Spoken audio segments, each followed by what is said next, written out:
Okay, so I'm trying to do this with all the noises of suburbia going on, leaf blower and lawnmower on Labor Day. And speaking of which, so it's Labor Day 2024, and one of the things I want to, this video is going to be about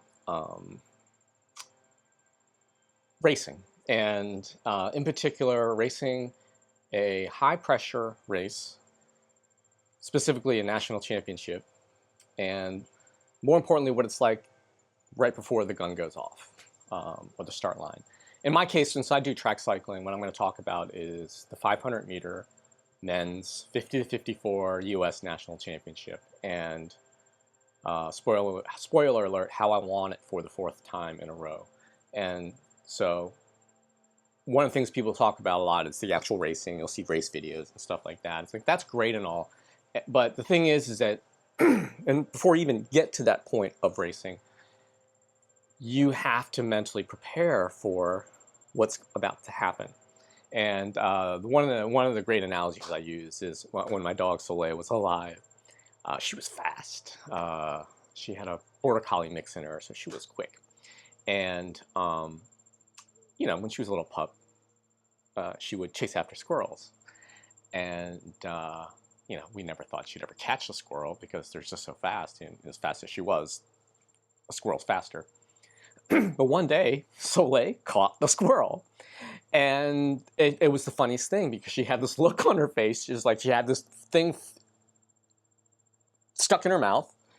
And the squirrel was freaked out because there's like, I wasn't expecting for this to happen. More importantly, Soleil was freaked out because she was like, what do I do with this? And so the reason why that's a great analogy to racing is like, you get to a point where you're about to race and you do all this training and everything else to lead up to the race. But then when the time comes for that race and the clutch situation, you don't know how to react and respond. And anyway, so the U.S. Men's Track National Championships, Masters Track National Championships in 2024 was in Rock Hill, South Carolina, for the second time in a row in the last 2 years, 23 and 24. I had won it in 21, 22, 23, and now I was attempting to win it for the fourth time in a row. So of the three prior races, obviously the first one was the biggest one. It was the first national championship I ever won. After 10 years of trying in the match sprint, and ironically I win it in a time trial. But that wasn't pressure as much as it was just a relief.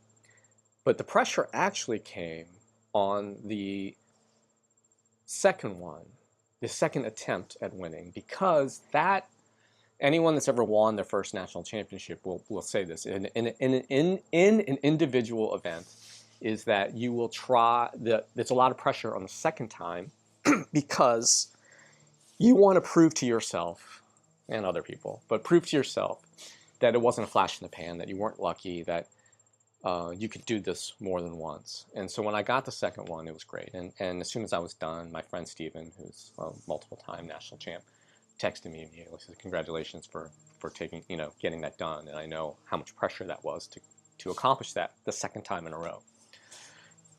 Or second time, period, but let alone second time in a row. And so the third time was just gravy. But here I am now on the fourth attempt, because in my mind, if I can swing the fourth, I'll declare this now, I'd like to win 5 in a row. But that said, I have enough experience now of having multiple silver medals in the match sprint national championship and having won the actual national championship in the time trial, what the kind of pressure that goes into the preparation for that. And and this is the thing, again, it goes back to people train, do all this stuff, but they don't prepare themselves mentally for what's about to happen when you actually execute all your training. And so that day, we had the specter of, well, actually that week, we had the specter of a hurricane or tropical storm coming through. And we were prepared by the race promoters, and USA Cycling and Rock Hill, the city of Rock Hill and Rock Hill Velodrome, that we might have to have a compressed schedule, or there's going to be rain delays or whatever. And that's something you don't account for when you train. You just assume like, oh, I'm going to go train for X event on such day, and I need to be ready for then. But you also need to be mindful of external factors like weather, especially if you do something that requires you to be outside, like racing, track cycling in the United States, given we only have one viable indoor track in Los Angeles. So Rock Hill's outside, 250-meter track, a hurricane or tropical storm bearing down on us. It was the first day of racing on Tuesday, and in my mind, I just wanted to get this thing done. And if the schedule went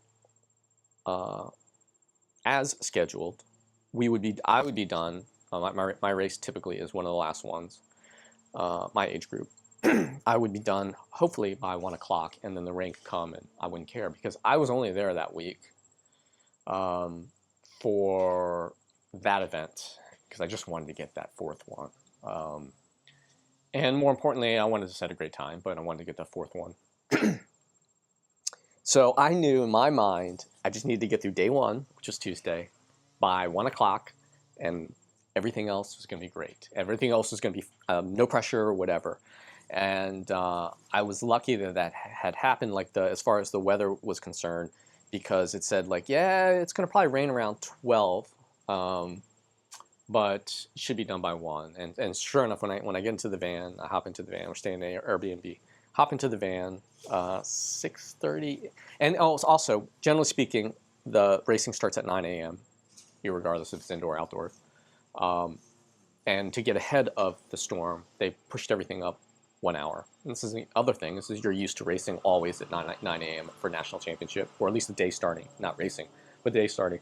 But in this case, since they were trying to compress the schedule and get it done before the rain, which was definitely going to happen on Thursday and could be moving quickly, they said start racing at 8 a.m. And here's the pivot, and why you need to be prepared for external circumstances is like I had to wake up extra early for me and be on the road, even though it's 15 minutes away, to be able to get ready to race at whatever time it was going to happen. And since the schedule got moved ahead an hour, it would have been like 11:30, hopefully, by the time I will have raced. And so, anyway, get into the van. Guess what? It's actually a beautiful day. Relatively speaking, beautiful day. Cloudy, but doesn't look that ominous. Hop into the van, literally back out of the driveway. It starts raining, and I'm like, great. It's 6:30 at this point, and I'm like, great, and whatever. Drive 15 minutes, get there, the rain stops, but I'm mentally prepared now for that kind of on-off rain, and my timetable of hopefully racing at 11:30 by 11:30 could be delayed for hours. Who knows? But that's, again, these are the things you need to prepare for. Is things to not go perfectly, and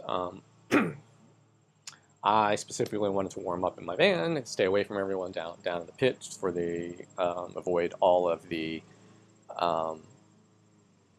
distractions and everything else. And so the funny thing is I just decided in my race schedule, if I was going to race at 11:30, I would come down into the pit, the infield, or the pit as we call it, by 10:30, so I could get ready to race. And I did my warm-up outside I was prepared to do it actually in my van. My van's tall enough where I can actually warm up inside. But I was able to do the warm-up just outside my van in the back. And I come strolling down about 10 o'clock in the pit, and everyone else is there either racing or they're warming up for their time trial. And I get in there and put my stuff down and take a walk around. And I run into Charles Moore, and he was like, oh, there he is. There's Will. And finally he's coming down. It's like, because people were asking about you, Will, and Charles told them, like, well, Will's the chillest guy around. He'll come down when he's ready. And that was a great point, is I pride myself on being relaxed. And as much as possible, you need to have game face, but you need to be also relaxed because things can happen. You can get a rain delay, and if you're all amped up and ready to go, and then you get a rain delay, it's like, well, how many times can you do that? If there wasn't a rain delay, I would be all on and ready to go, you know, hot and ready to go, but anything could happen. The rain was starting to stop a little bit, not a lot, but you never know. A storm could have come in really quick and dumped a lot of rain and stopped racing. In fact, racing did stop, I think at 8 a.m. if I recall, and racing didn't start technically until 8:30, which was quick. But this is, in my mind, what I was prepared for.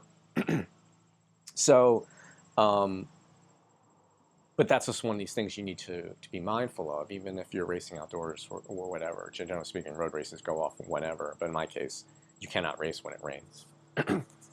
And so, schedule looks like it's going to go forward at that point. There were no more rain delays, and I realized like I have to actually race probably, you know, well, according to the schedule, and comparing with other people's, what their estimated times are, what they think they're going to go off. And so sure enough, we get ready to go, and yeah, then actually, okay. We get ready to go. They literally call the men's 50 to 54 to get ready to go line up. There was, I want to say, I don't know, 8 to 10 of us.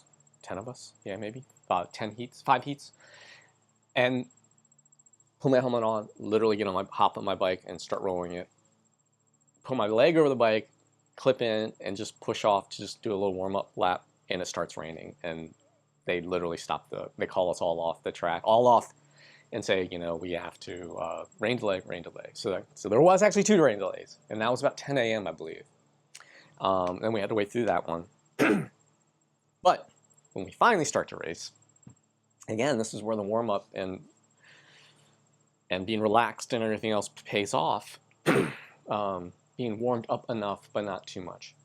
Anyway, I'm the last heat to go since I am the reigning champ. And Jason Gardner is in my heat also, and because he finished second last year. And I'm on the home stretch because I am the reigning champ. And the heat before me is Charles's heat, and he's on the home stretch also. And to be honest, I didn't know what Charles was going to do, but I figured, no offense, Charles, it'd probably be like a low 36, and because it was windy that day also. So I had this idea, again, the whole pivot thing. I had this idea that I was going to try to set the fastest time I've ever done there. You know, I was in shape. I am in shape. I was in shape then, and felt that physically, I was capable of being able to set the fastest time ever there, that I've ever done there, if the weather conditions were favorable. And in this case, they weren't. There was a headwind coming down the home stretch. It was windy, actually, that whole week until the weekend. So there's and the reason why a headwind sucks, period, but a headwind sucks particularly when you're starting into it, because you can't get that momentum because those initial pedal strokes are like literally into the wind. And I was thinking, okay, well, there goes my whole plan of being able to set my fastest time at Rock Hill. But I'm waiting, and Charles is in the hot seat. He's getting ready to go. And as soon as Charles steps up to get held to go, I take my bike and set it down in the empty seat and sit there and wait. Helmet on, everything else ready to go, shoe covers on. And, you know, I'm in my zone. And I try to, when I race, not to watch what's going on. Whatever time is set is whatever time is set. You can't really beat that time mentally thinking you're trying to go faster than that. But in the back of your head, you just cannot not absorb that in your mind. And with the times that had already been posted, you know, I thought I got a good shot. And as soon as Charles comes through the second time around and crosses the line, keep in mind, I have my helmet on and I'm literally about to go up there. I hear 35.5, And in my mind, with the headwind and everything else, the fastest I've ever gone there was 35.249 or something like that. Just under 35 and a quarter second. And as Charles was coming through, and I got my helmet on, and it's a little bit windy. I mean, it's windy, but I hear 35.5, and the announcer is excited. And I'm like, there's no way. That's like half a second faster than I expected it to go. But more importantly, 35.5 was the time I figured best case scenario I was going to be able to pull off with the conditions, because I had done 35 and a quarter the year before into a wind. But when he came through, I'm like, either I misheard that, or holy cow, I've got a lot of work. I've got a lot of work to do, and I can't screw around when I go off in about 60 seconds. And so I get up there and try to block that out. But just it was nice because it lit a fire on me. Not that I wasn't going to go all out, but it was one of these things where it snapped me into I wouldn't say awake, but it snapped me into get this done, bang it out. And so I get in there, and the holder had me really cocked over, and I normally don't tell holders to straighten me out, signal them left or right, up or down track, unless it's really bad, and it was really bad. And so it's like, this way. It's even on video. You can see it. There's a video posted of me doing the 500, or I posted it. And when I took off, I got up on one and went back. I immediately felt his belly like right up against me, so I really couldn't go back. And that was my fault. I should have communicated. I normally communicate like, hey, I'm gonna come back quite a bit, so you need to kind of hold me from behind. So immediately I'm like, oh, okay, fine. And this is one of the pivot things when I train my starts. I train them to be in imperfect situations, either cocked over or whatever, or cars coming past and distracted, and all kinds of things. So when that happens, like, okay, no big deal. And then when I took off, I actually rolled backwards a little bit because he didn't brace me, which is fine. Last year it was even more bad, but volunteers are volunteers, and I'm not going to complain. But the start didn't feel snappy as it did, and I can't hear a thing at this point. And the great thing about my training is I literally, as soon as I take off in my 500 meter time trial, I don't recall anything in the first half lap, because it's all instinct, which is kind of cool. And I have a little bit of glimpse. I remember little things about what happened, like how far off the track I start on, which is deliberate, and it's only until where I'm on the back stretch going into the third turn is the only time I kind of wake up and the instincts kick out, and it's more of a conscious decisions. And this is when I sit down. I decide to sit down, and then the subconscious part falls away, and it's all conscious effort at that point. And I thought the race was going great. I felt perfect. Felt in control. Had a good line. I crossed the line.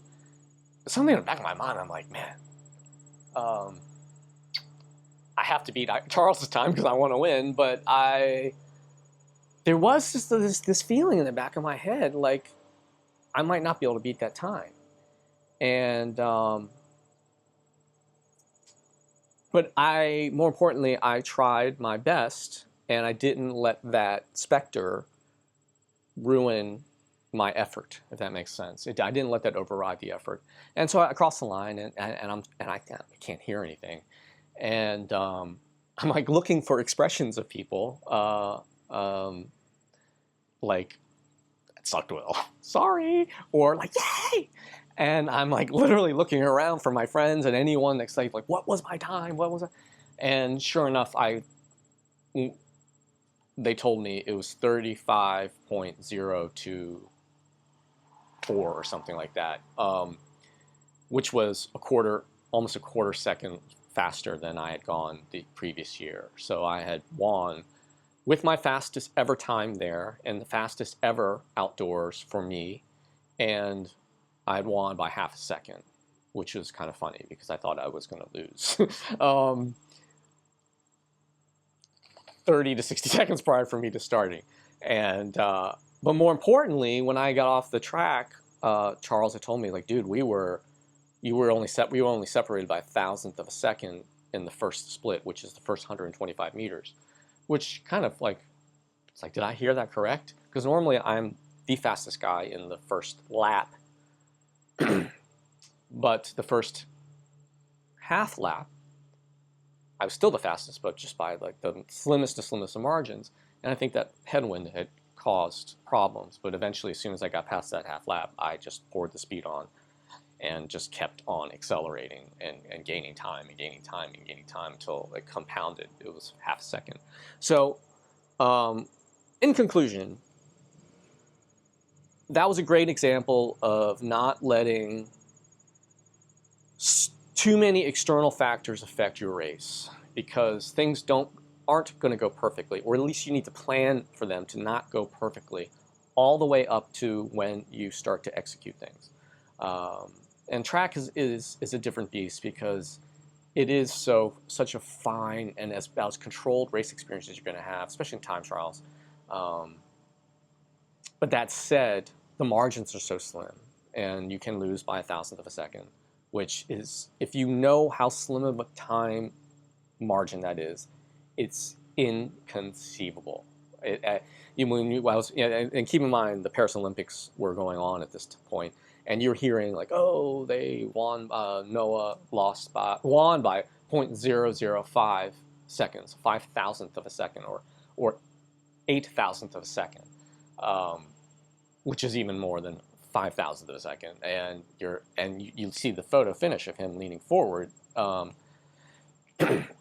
and you're like, how do you even calculate that? Well, can you imagine do it to 1,000th of a second? And